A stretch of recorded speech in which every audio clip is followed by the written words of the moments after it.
We are studying U.S.A.'s homeless youth education by studying what causes youth homelessness, the effects of homelessness, and what barriers there are to education because of homelessness. One of the largest roadblocks homeless youth face is completing their education. Education plays an imperative role in the lives of homeless youth because it is a pathway to better socioeconomic conditions. According to Ryman et al., 75% of homeless youth do not finish high school. The barriers to completing an education among homeless youth is crucial to address considering the long-term repercussions such as physical, mental, and emotional problems, higher rates of drug abuse, and higher rates of involvement with the criminal justice system. The lack of familial support has shown to be a barrier in youth reaching educational goals and escaping poverty. Isolation and loneliness can be characterized by the absence of parents in the lives of homeless youth, which is influenced by the loss of emotional and familial support. One young man in the Williams et al. Documentary conveys the importance of love in preventing the physical, emotional, and spiritual hurt that accompanies homelessness. Homeless people are perceived to be of a lesser subclass of citizen and even a human being. Homeless kids are sometimes referred to as bums, hooligans, junkies, whores, thieves, couch surfers, and more. Sadly, these kids have done little. Very many have done nothing at all to earn these labels and wear these patches of shame. Many people have a misconstrued perception of homelessness as being a deserved condition or that the youth doesn't want help. Perceptions of homelessness can create barriers to fostering community partnerships. No youth deserves to not have a place to go. There are many causes of youth homelessness. A major cause is abuse. Abuse typically begins within the original home environment of the child.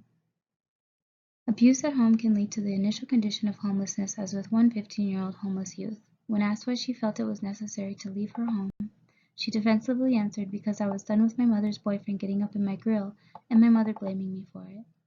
This statement may refer to physical, sexual, emotional abuse, or a combination. Even though running away may have provided escape from her mother's boyfriend, it only led to other more serious potentials for abuse on the streets. Drug abuse is one of the greatest threats to the health of homeless children.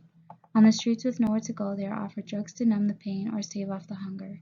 Once the drug is ingested, they become much more likely to become addicted. These individuals will often find themselves in treatment for addiction several times throughout their adult lives. Drug addiction is a leading cause of chronic homelessness well into adulthood. These children become susceptible to a lifetime of homelessness through drug use. The vast majority of homeless youth avoid actual shelters which are available to the public, increasing the likelihood for abuse of sexual, violent, or emotional nature. Relying on strangers for a place to sleep or food to eat often becomes dangerous as they unknowingly land in the grips of predators seeking out vulnerable teens.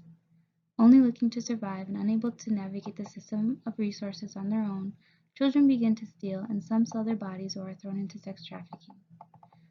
There are various threats to their mental and physical well-being once becoming homeless. Because of their age and their underdeveloped relationship skills and coping mechanisms, the risk of negative behavior modifications such as drug abuse increases with the time they spend homeless. Intimate partner violence is something that a large majority of homeless youth experience. A team from the University of Southern California found that 38% of all the homeless youth interviewed and studied had experienced intimate partner violence in their most recent relationships, with most of the violence being bidirectional. These kids are also vulnerable to post-traumatic stress disorder as well as other emotional and psychological dangers such as stress and health problems.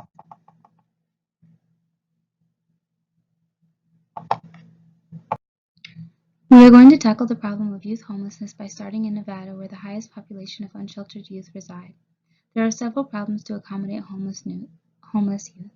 The Housing First premise focuses on placing those who are homeless into permanent housing. Unlike temporary shelters that serve to return these kids back to the situation from whence they ran, this solution provides an alternative for them to move forward through growth and accountability.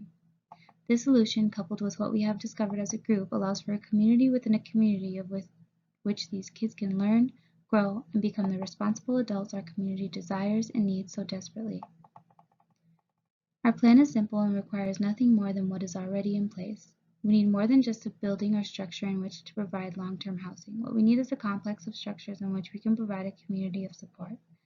With this new community, we are pulling needed resources together and putting them in one spot where they are needed most. All of these services can be found in Nevada but are scattered throughout the valley in different locations and operate at different times requiring different prerequisites.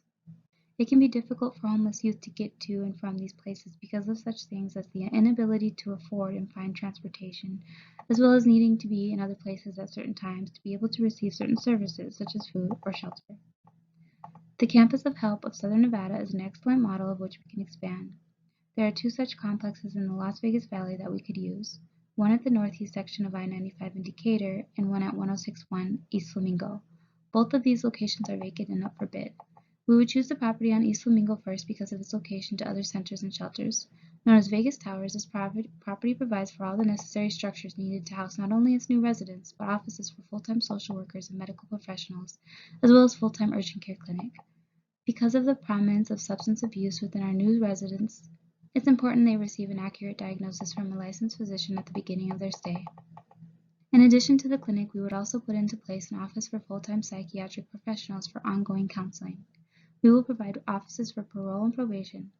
In order to meet all the needs of our new residents, we will also have an office for part-time legal counseling in conjunction with a part-time staff from family services.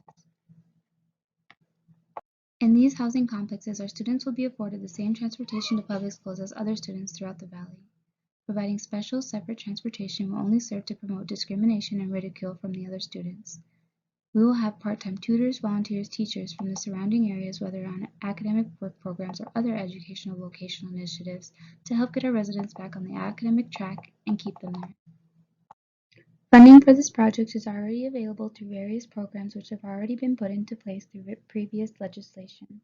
Programs such as the Continuum Care Program, the Emergent Solution Grants, Stability Assistance Funding, Title V Assistance, the Homeless Reduction Act of 2017, and the McKinney-Vento Shelter Grants.